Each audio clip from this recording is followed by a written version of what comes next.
I hope everyone's doing well. I wanted to show you the latest addition to the Niles website. So this little cutter here, it is made for the stub drill bits, 7/16 to go right inside of it. So you've probably seen me use the Forstner bit to true up the stopper blank or opener blank, and then switch to a 7/16 drill bit to drill the hole.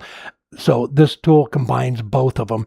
It's inch and an eighth around, so it fits all of the wine stoppers, the bottle opener, all the whiskey stoppers, everything we have there. It even fits the pizza cutters, ice cream scoops, and things like that. So you can drill your hole for your stainless inserts and true up the bottom of the blank all in one shot, just like that. Let me get it set up on the lathe here, and I'll show you exactly how it works. Right, you have your stopper blank here. You want to get it all flushed up and get a hole drilled in it for the inserts. We'll just lock it down in the chuck like that real quick.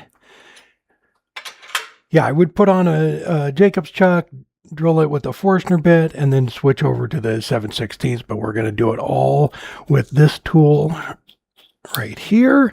So, it just goes into your Jacob's chuck. If we're going to do the 7/16, you can pull this out for your inserts. Just mark it right there. Thread that together like so. We'll lock it down in there.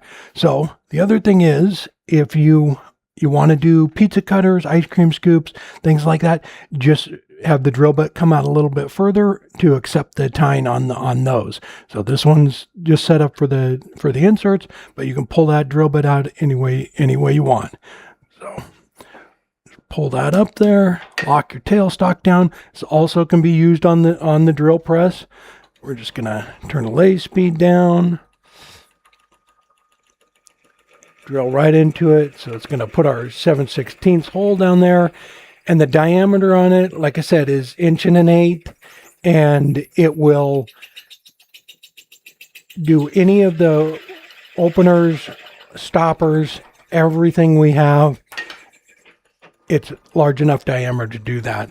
So faces it up, drills your hole for your inserts to go right in there like that. A little bit of 5-minute epoxy or CA, and you are ready to go.